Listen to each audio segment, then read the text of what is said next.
Dang, Will. When you put it all like that. Wait a second. Dang, Will. Dang. Say it with me. Dang, Will. Like. Dang. What? Hey, everyone. Welcome back to another episode of Director's Day Off. Today, we're going to be talking about Bel-Air Season 2, Episode 7. And as you can see, we have another beautiful special guest here. I'm going to let her introduce herself. Hey, y'all. My name is Sadia. I'm a filmmaker, writer, actress, and I'm super happy to be here and talk about Bel-Air. Yes, I'm so excited for her to be here. You know, she got a lot of great points, so let's get into it. So in Season 2, Episode 7, the competition between Carlton and Will is getting really, really hot for this little high school award. But anyway, and just when we thought, like, you know, it's all good and Carlton was rightfully winning, some old matters were brought up, forcing Carlton and Connor to drop out of the race. Basically, Drew had airdropped the video of, you know, the Lax team singing to Hot, and you know, the white boys were saying the N-word repeatedly, like not just once, but like every single time. And Carlton was like, what's the problem? It's just a word. And then Will was against it. So now, even though Will came like really unprepared to the showcase, the video gave him the upper hand. So that was really, I thought it was unfair because Carlton, he's a changed man. He's a changed man, y'all. But then, you know, Carlton later gets on live and then he apologizes and explains like why he did it. You know, he wanted to fit in. And, you know, for just for the heck of it, he did a couple lines of coke, you know, just to cope with what he was going through. You know, it was rough. Anyway, as we already knew, Hillary and Jazz finally call it quits. And, you know, Will convinces them to, well, before that, Will was trying to convince them to fix their relationship. And, you know, he gives Will the idea for Jazz to ask Hillary on a date. You know, so they go to have a nice, expensive meal together. And just when things were getting good, Jazz's card gets declined like multiple times. So then Hillary pays the bill. So he wasn't having that. So he picks a fight. And then Hillary, you know, tells, oh boy, you need to step. I'm not having this. You need to get your ego and your insecurities in check. I mean, I can't blame her. But anyway, so then Geoffrey's son, Frederick, was flown. He got flued out. He got flued out from UK to meet his son. But then, you know, when he starts, you know, getting his feelings about how good Geoffrey has been to everyone but him. So he was about to catch an early flight back home. When Phil, you know, exposed how involved Geoffrey actually was in his life. So, you know, he had a change of heart. They had a sweet little father-son moment at the end before he left. So now Phil has this deal with Erica, and he's actually really starting to change. He's really thinking about changing firms because, you know, the package was really more tempting than he thought it was going to be. Yeah, his college lover, quote unquote. So yeah, he really starts thinking about portraying his film. Dang, I didn't realize how packed this episode was. Anyway, Viv, you know, she speaks her truth and she exposed that she's the anonymous artist behind the painting that she made and that went viral. And she might get in some hot water with, you know, her scholarship reps. And finally, oh my gosh, y'all. Will got pressured to go to a party on a school night with his AAU teammates, and he finds Jackie drunk. She's literally about to like get in a fight with this girl. So he takes her home, and then he didn't know that Jackie actually lives with Doc, who's her uncle. And earlier that day, he got in a fight with Uncle Phil. So now, you know, he's ungrateful. So now he, you know, in a desperate attempt, he decides to confide in Doc and tell him everything. Yes, everything about why he's really in Bel-Air. So yeah, this episode was jam-packed, actually. Yeah, I mean, at first watch, it's like, oh, it's chill. Like, I didn't think it was gonna be so much. And these episodes are the ones that like stitch everything together. Yes. Where you think, okay, it's not too much happening, but it's like this is the flow you need to get into them. Because if every episode, I'm exhausted for watching this. So, like, when I first watched it, I started with like, okay, like everything, all the problems they were having before the family reunion were finally getting resolved. So, what was your favorite part about the episode? I think my favorite part was when Phil read Frederick for filth. He said, all that money you had, that's not yours. All that gang violence you was about to be in, you was turned away. I think that was super lit. I don't know. It just made me feel like I really like Geoffrey. He's definitely a brooding, mysterious character, sometimes comical. But I appreciated that arc because I get where Frederick is coming from. Yeah. Like, you weren't in my life, but you were in these other kids' life for so long. And I was just aching for some semblance of who I was. Like, where I'm from, my lineage. And you knew about me, because I think he had said like, I've known about you, and that can make somebody feel good, but on the other hand, it can make you feel worse. Like, you've known and you didn't even care enough until now when I'm 20 something. Yeah. But then saying like, when Phil was like, he's been in your life this whole time. I thought that was so powerful and so important. And when he was talking about like when your dad lost his job and how they were still able to put food on the table each time, that was Geoffrey. I thought that was so lit. I think that was my favorite part. What was yours? I think, okay, my favorite part, I think, is actually when he said there's a delay, his flight was delayed.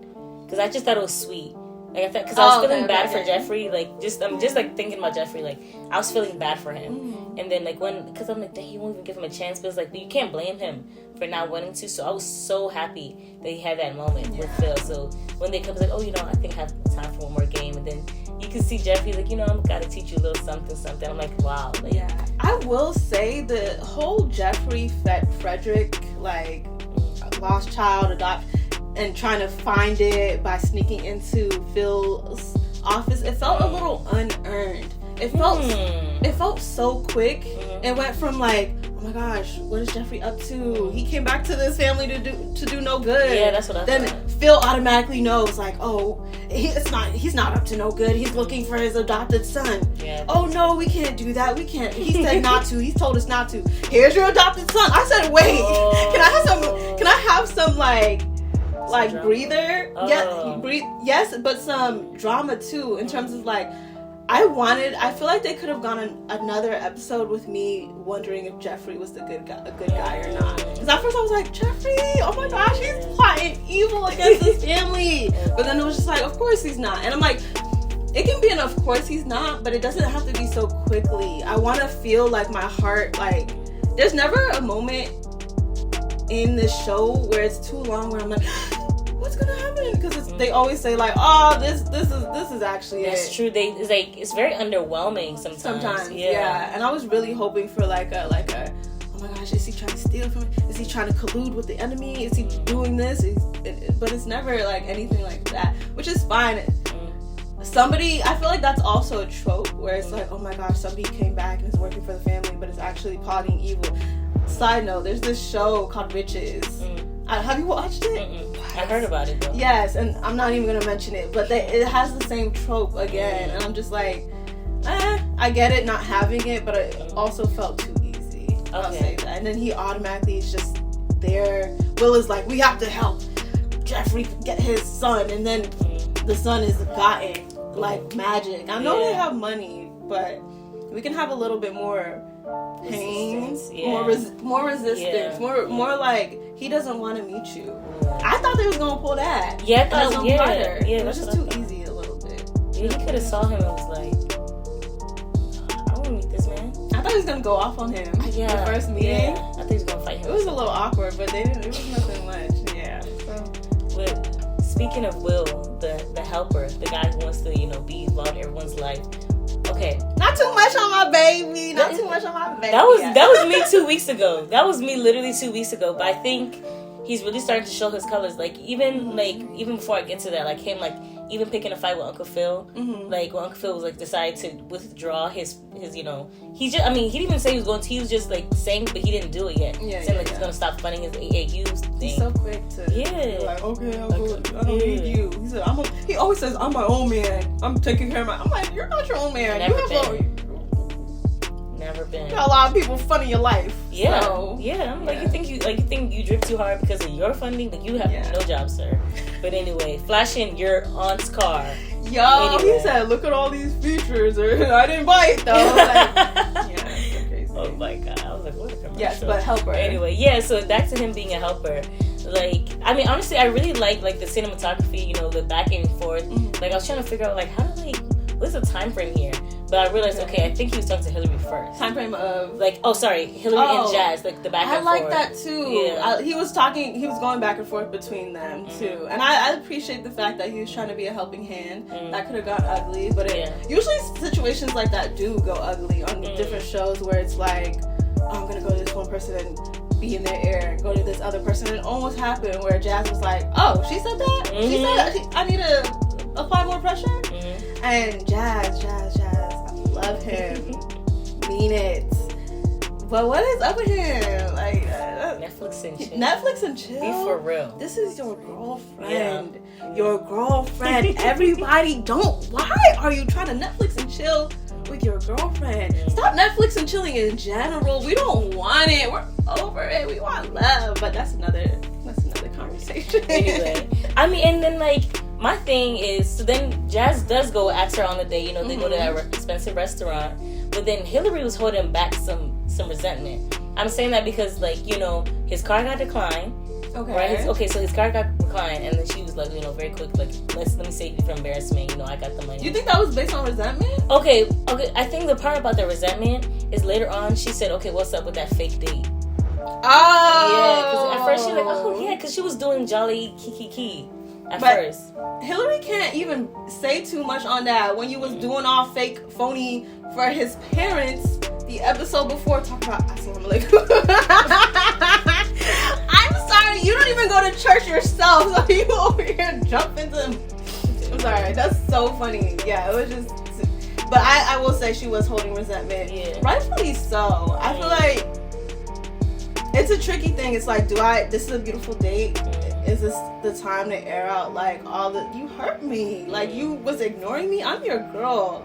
Like maybe the other dudes, all the dudes on Tinder, Hinge or whatever ignoring me, but my boyfriend, no, I shouldn't be waiting. You shouldn't even be texting me, oh, I left the door open, you can come in. No, I'm knocking and you're gonna come and open the door for me. That's crazy. I feel like I get both hands though of where Jazz was. What did Jazz say when he was like, if it was LaMarcus, you would have given the benefit of doubt. You would have given him the benefit of the doubt for his card to run again and actually go through. And I agreed with that. That's true. I really believe that. And of course, Hillary had a counter of like, why are you so focused on like the negative? And like, it's just like, it's not that deep. Two people can be right. They were both right. What are your thoughts on that whole situation? Do I think they're both right? I think that yes, he is insecure. Yeah. But I will say rightfully so, because she has put him in so many positions to feel insecure. You know what I'm saying? Especially like the Marcus thing just happened. He is feeling sensitive. What are you gonna say? I was gonna say yes, but he's low key wild. Why? With his, what's that? Ivy is her name. Oh, Karuchi? that's small.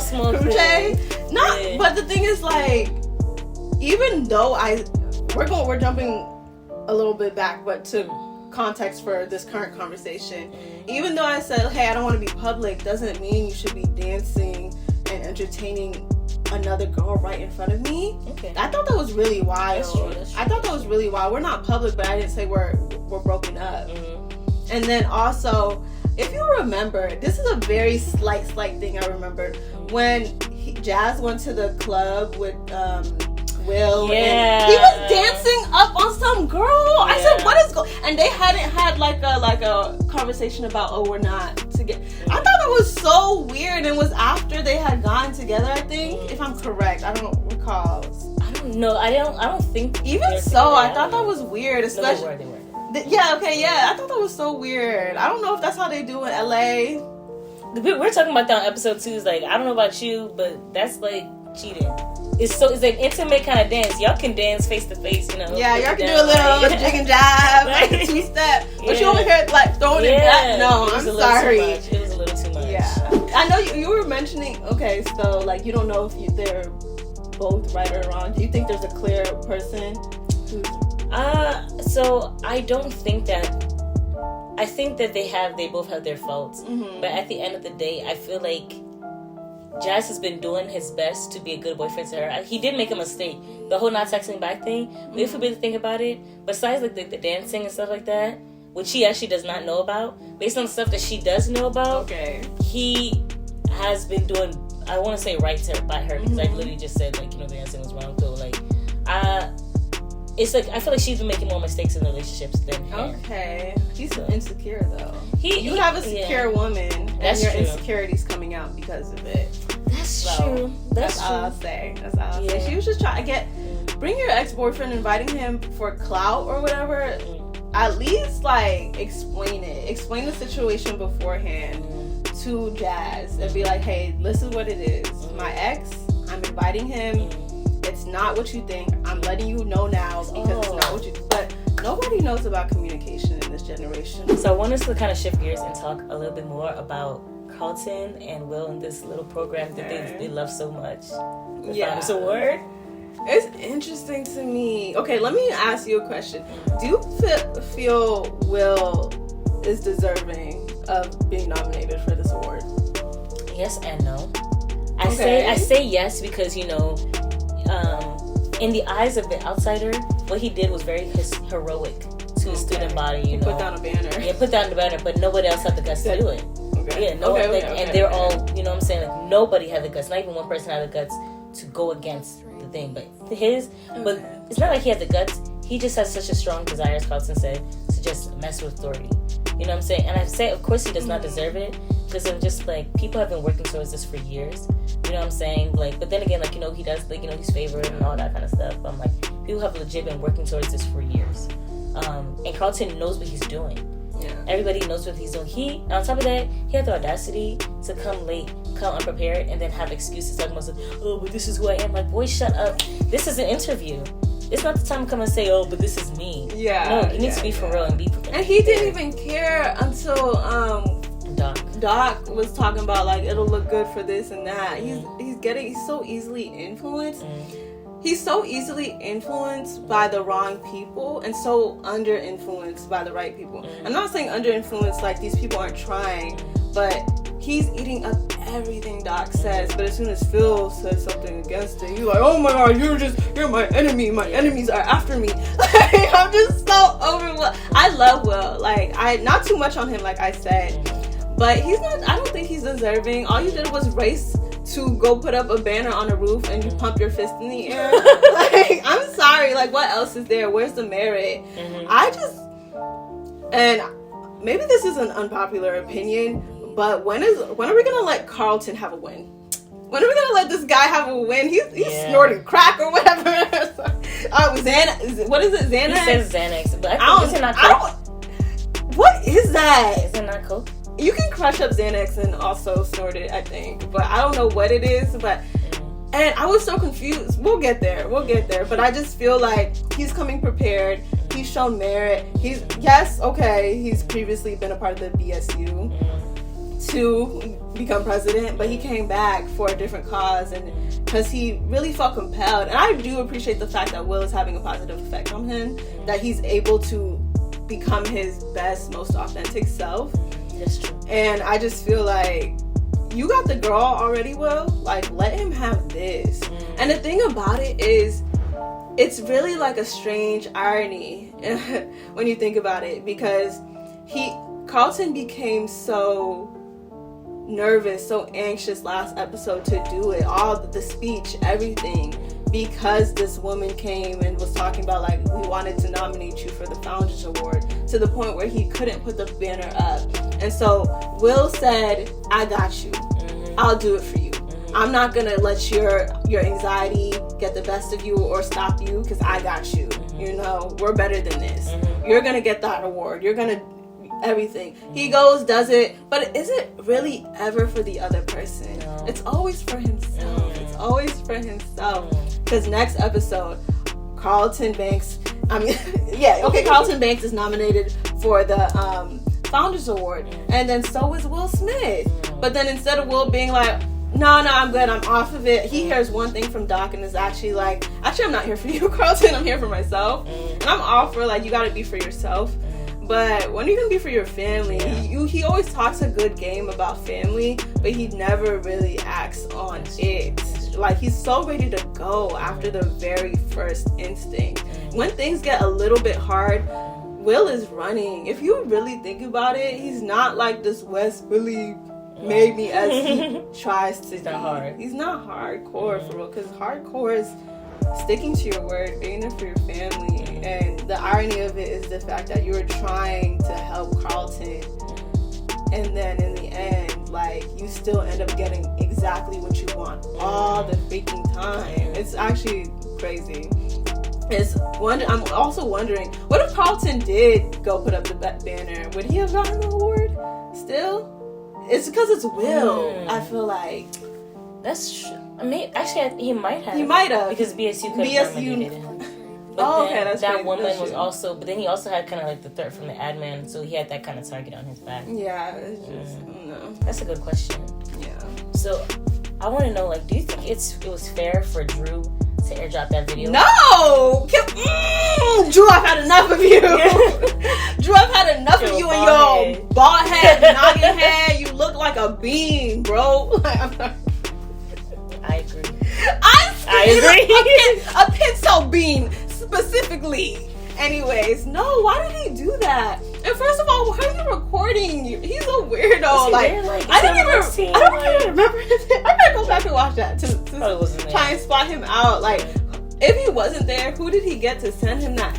It was just, it just feels. That's true. I don't know why he's doing it. I don't know if it's specifically for Lisa. I don't think, maybe it's because he doesn't think Carlton can change. Maybe he was embarrassed for getting knocked out that's by what I him. think And then also, coming when Carlton redeemed himself and he was like, I have mental health problems that I'm working crazy through. And then he put that video out. Yeah, he's not a good person. And why did Lisa go out with him at the end? How did he redeem himself? I forgot. He was just like, what was it? He's like, I'm not a bad guy if you just get to know me and blah blah blah. Because Lisa doesn't know he airdropped the video. Yeah, he doesn't. Yeah, she doesn't know yet. Lisa just is a bad. Don't get me started on Lisa. She's just a sweet girl. Okay, what do you guys say about Lisa? Like, what's she doing? I like Lisa, but you're really trifling for dating your cousin's, your ex-boyfriend's cousin. Okay. You're trifling for dating your ex-boyfriend's cousin. Okay. That's weird behavior, and Will is weird for being like, he doesn't have to know. No, I'm sorry. You're remembering the details. No, if my cousin was just like had an ex-boyfriend and he was feeling me, no, you're done. You're done. You're done. I'm not doing anything with you. Like, we can be friends, but no, that's he didn't care. And I know they didn't have a great relationship. I get it, but still. And then at least that's Lisa's point to be like, nah, I'm not trying to be that person in the family. And the fact that maybe it's just me, but Aunt Viv and Phil, they love Lisa, and I get they love Lisa. I'm the mother, they were close to it. But I'm the type of mother is like, you're gonna go from my son to now my nephew?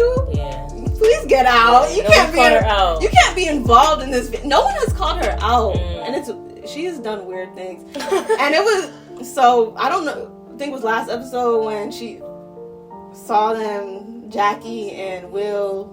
Oh, when he kissed her. Yeah, that was like 2 episodes ago. Oh, yeah. So I felt like but I also felt like Will is just wild in general. Just wild. Yeah. He don't care. He would go from the next one, the next one, the next one. Yeah. So take Carlton's go, break her heart, move on, take his award, try to hurt him. Dang, Will. When you put it all like that? Wait a second. Dang, Will. Dang. Say it with me. Dang, Will. Like, dang. What? Okay. No, what is he doing? Like, really? Like, he already has the AAU. He has. And if we really go to the core of it, okay, he don't got the money. He didn't come from all of this, so okay. But eyes wide, you know what I'm saying? He's just after everything. I get it. Eyes like a silver platter, but come on, like your mom raised you better than what you've been doing. But we can talk about the good of Will. Let's do that. If we can find any right now, because he's not at his best right now.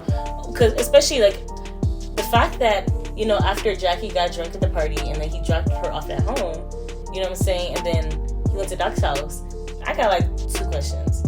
What does Doc do with all that money to be living in that very mediocre home? That's what I want to know. I'm about to run. I'm literally about to run. Legit, like run. Mediocre home. He was living in some Full House. Yeah, the Fosters. Very much. Very much. Where's your mansion, my God? Because I'm like, you're always talking about this, but I'm like, what are you putting all that money into? Is it the equipment? Is it the gym? Maybe that's why he was so pressed to go after Will after finding out his uncle was a millionaire, billionaire, whatever. I don't know. Like, that was confusing. Okay, like, what we were talking about last week is, like, one of the theories is that he wants to control Will through the politics or whatever. So, and then that's what is so crazy to me is that then Will decides in his stupidity, after being angry at Uncle Phil, you know what, I'll tell you, I trust you. And he trusts him and he tells him everything. I wonder what Doc is going to use. Exactly. That for against Phil. Exactly. Because it was illegal what Phil did. Yeah. So now, and the thing is, imagine, he didn't want his, that's why Fred was about to use that against him in season 1. Mm-hmm. And then now it's like, okay, we got the air clear. But then Will opens his trap to then tell Doc, once we got that, like, it's like all the old stuff is coming back again. I'm trying to remember. Will is like only 16 because he be so dumb sometimes. Oh, that hype. What you doing with it? Let me stop. I really wonder what Doc is going to do. Politics. I was thinking like bribery, like some money, because to be living in a house like that, you need some money. Why are we talking? My house ain't much better, so let me stop. But I mean, not too much. These are characters, so these are characters. You gotta go in. Yeah, that's true. Jackie, I don't trust her. The part when she went into Doc's office and was like, and Doc thanked her for bringing Will to him. I forgot about that. I don't know if. And she was like, it was easy, blah, blah, blah. I don't know if that's like, okay, I did that, but I'm falling in love with him. I'm sure she's going to have that moment when he finds out later, like, I'm actually in love with you. Or if she really is just like, is not feeling him and is just trying to help her uncle. I don't trust her. And her eyebrows annoyed the heck out of me. What happened to the eyebrows? Why I don't... Everybody just go watch. Her eyebrows are fire. But it's just like for them to be like that every single time. Maybe for like a cute award show moment. Maybe like go look. That's just a side note. I'm definitely gonna. They just annoy me for some reason, and maybe it's a hot take. Maybe it's my only take. What did Doc say when Will went to the porch and stupidly confessed everything to him? What did Doc say?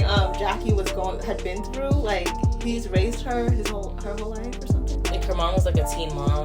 Okay. And then he didn't want her to then to pay for his mom's mistakes, basically. Okay. So he's just trying to do right by her.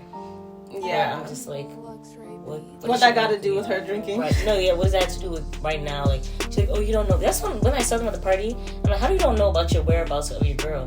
Wouldn't you have known she was there? That was when I say there's holes in this show, but we don't look past it. That's why I'm like, is this a situationship? Yeah, it's giving that. It's giving situationship. Yeah. How did you not know she was at the party until you turn around and she's like, well, I'm like, no. It's just. How do you feel about the two basketball players? The one Will went to the party with? I think they're sketchy. I mean, then again, they might just be what's that word? Like when they're like one of the guys like coming in, like the initiation. Yeah. And initiation. Like what's that word? Hazing. Yeah, I'm like it's either they're hazing him, like just trying to like tease him, because he's new and he's the rich kid. So that's what I'm thinking now. But honestly, I'm just like last episode, or was it 2 episodes? Y'all were all on his back. You know what I'm saying? In this episode, you want to hang out with him because he has a nice car. I don't think it was because of that. I think he was trying to they were trying to hang out with him beforehand. I think it was like he finally proved himself on the court. Because you remember the episode where he came on the AAU team. He did not come correct. And of course, it was a little teasing. But I feel like the teasing is what like motivates Will and motivated Will in that moment to be like, okay, you'll see how I'm coming next time. And then they find, because they're all on the same team. What's that saying? You're only as strong as your weakest player. Yeah, your weakest link. And I think that's why they were trying to be like, you got to get it together in a teasing way. And then when he finally got it together, that's when they were like, hey, okay, you want to come with us to this party? I don't think they're sketchy. I thought something crazy was going to happen with the car. You know that Easter egg that always happens where it's like, oh, I got the latest car, and then the car ends up in a ditch? That didn't happen though. So I was just thankful for that. And it seems like, based on what Doc was saying, how the two basketball players, they don't have the same privileges and opportunities as Will does and Will.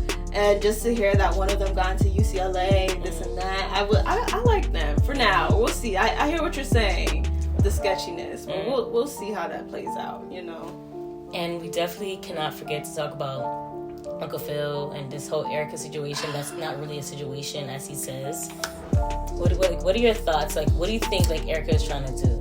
Like, or what? Actually, no. What do you think Uncle Phil's trying to do? Because he's the one who's on. I think Uncle Phil, like, he's a man, and men sometimes don't have all the pieces. They can't see what's clearly right in front of them. And I get it was a college relationship and whatnot, but I'm big on I'm not married, but I'm big on, like, if your wife is not comfortable with something or you being in a position with another woman about something, that case closed, and vice versa as well. And it was just weird to me how it's just like, oh no, that's why I didn't even think about it happening. Like, I didn't even tell you because it wasn't a thought. I knew it wouldn't work out. Then next moment, he's just like, that's why I think I should take the job. And I'm like, wait, what? Like, he continuously makes decisions about himself, and fakes includes Viv. And fakes includes Viv. And Viv is catching on. And Viv, she has that instinct, that woman's intuition. Yes, it was a college relationship, but if it was like a whirlwind romance and it was your first love, I'm your wife. I don't want that. I don't want you being around that, working with that. And of course, it's like, I trust you. But the temptation of another woman, I don't even want you near that. She was saying some stuff when she brought him in the office. Like, she gets what she wants. Oh, yeah. Like, it was all these innuendos. And I'm like, how are you not picking up on this? He did. He made a face. Oh, he made a face. He made a face, but then, yeah. That wasn't enough for you to be like, hey, maybe I should take my talent somewhere. You're in LA. You can work at any law firm, but you choose the one which your ex love. It doesn't add up to me. If I'm like, my husband, if there's an opportunity to work with somebody he's previously been intimate with, I don't care who the person is now. Like, what type of mindset. I don't care if she got a husband and 3 kids, a partner in a pear tree. I don't want y'all together. Yeah. So that's how I feel. Yeah. And I feel like I really think there's gonna be something very, very sticky with this whole thing. And past the point of Erica's just revealing the holes that are already there in this marriage. Partially because of Phil. Phil is not as communicative. He's not as open and clear as he should be with his wife, his other half. What are your thoughts on that whole situation? I mean, I agree. I didn't really pick up that. I really don't be paying attention to Erica, honestly. I don't, because to me, I don't, honestly, I was more worried about the partner and how, what he was going to do about, the people he's been with since the trenches. I was worried about them. Yeah, Garrison. And I was more, because this whole Erica stuff, as you said, I'm like, that's true. Okay, he could work somewhere else. Yes, it's a great package. Yes, she rolled out the red carpet for you and all that kind of stuff. But I'm just is all of that worth the security of your marriage? So, but yeah. What was it? A lot of people think they can control, their escape until they're in that position. What you mean? In terms of, okay, he thinks, okay, I can be in a situation where if anything happens, I can control it. No means no. Okay. But when you're in that moment, the lack of control can take over. Those urges can take over sometimes. I'm rooting for you, Phil. Uncle Phil, I love you. First things first. I think also this new Uncle Phil is great. I really think this whole reboot was done so well. Yes. Because I was thinking they could have done the thing where they actually include the actor, Will Smith, and Will Smith is all grown up and these are his kids and this is they'd be doing on Disney Channel. I'm so happy they didn't do it. I'm so happy they had the same characters with similar values but repackaged into a different generation. Yes. I really like that. And it's more dramatic. I really this is how you do a reboot. Yes, because I'm honestly not the hugest fan of reboots, but then they were very right to say this is a reimagination. You know what I'm saying? Because I really believe this is how the Fresh Prince of Bel-Air would have looked in the 2020s. Yeah. So that's I'm okay. I rock with this show heavy. You know what I'm saying? I'm the ambassador for Bel-Air. Legit. I'd be someone do you watch Bel-Air? You should watch it. You should watch it. It has this, it has that. I'm always talking about it, so that's why I was so excited to do this. Okay, so this episode was super jam-packed. Yeah. Watching it in passing, you don't see how much is really happening, but Geoffrey has his reunion with his son. It was really sweet. He decides to Frederick decides to accept him, and then you see that Hillary and Jazz, like, this might be the end for them. this might be for the end of them. I saw an article, he said it might not be, but that could be kept, we just don't know. But anyway, we see that Phil, like, as Sadia was saying, like, Erica's exposing all the holes in Phil and Viv's marriage. Will continues to expose himself, and he's really starting to show, like, kind of like an uglier side of him. And then Doc, he got that in he was looking for. He got that in. Will told him the secrets about how, he got into Bel-Air. And Carlton, he took one step forward, talking, he did his whole life, expressing himself like how, like, he just wanted to fit in. But then he took 10 steps back, going back to, his drugs. And also, I mean, Viv also had this going on live moment too, talking about her art. That was powerful. Yeah, it was a really nice moment for her. I'm glad, because she doesn't get a lot of time, a lot of space to express herself. But before we go, we gotta find out, what is Sadia up to? Oh gosh, what am I up to? You know what? I've been hearing so many people ask, like, what's next? What are you up to? I'm just trying to take it day by day. Just make content creation. I'm a photographer, filmmaker, like I said. Hit me up, sadialau.com. I recently just wrapped up a production at Georgetown University. I was contracted to direct. That was great. And I'm working on producing a short film this summer. That's definitely a goal. Just get all my friends together, and you included, and just making something powerful. I've been watching a lot of, like, short content, like 2 minutes or less, but I'm like, wow, that was really intense. So I'm trying to challenge myself to do more of that and build community, and definitely always build my relationship with God. It's an everyday thing. Taraji P. Henson said you have to fight for your joy, which means it's an active thing you have to do every day. And I definitely, I'm seeing that more and more. You can't just let life pass you by. God doesn't waste days, so I refuse to. So I'm just trying to create content and shine a light on this generation and all the intricacies of, like, what it means to be Black and brown and African. And yeah, follow this journey with me on all my social sites, websites, all that. What's, like, your social media? Oh, okay. I can shout that out. Please, okay. Give us all the details. So my Instagram is 301 girl, so 301 GIRL. Yeah, I'm from the PG baby to the day I desire. And my Facebook is Yeah, I do have a Facebook page, Sadia Lau. And my LinkedIn is also Sadia Lau. I'm going to shout out my LinkedIn. And my website, again, sadialau.com. That's usually where you can fill out a contact form to get in contact with me. My photography, if you want to throw in a couple photos, you can. But thank you for having me. This was great. I'm really proud of you, girl. Like, proud of you too. I'll come up. I just saw her play last week. It was so powerful. It was so powerful. I'm telling you, this woman is amazingly talented. We had the opportunity at Ashanti Girl TV to have her help us actually write season 2. Like, the whole thing. She helped us, That was so fun. Yeah, like, so she said, Shamie and I, we created this story. It was such a fun experience. And she actually got to come in and direct an episode. That was fun. Episode 3, we right? gotta do something like that this summer. We gotta get the whole gang back. We gotta get the team. Yes. But yeah, so please stay connected with Sadia. She's amazing. She's a serious professional. When you go to her website, you can be like, oh snap, I gotta get my name. You will. I'm not gonna lie. You gonna be like, oh snap. That joint is legit. This she's not playing. Okay, we're gonna see each other again in Hollywood. But yes, thank you guys so much, and we'll see you next episode. Bye, y'all. Okay. That was so fun. Aww, that was really fun. Aww.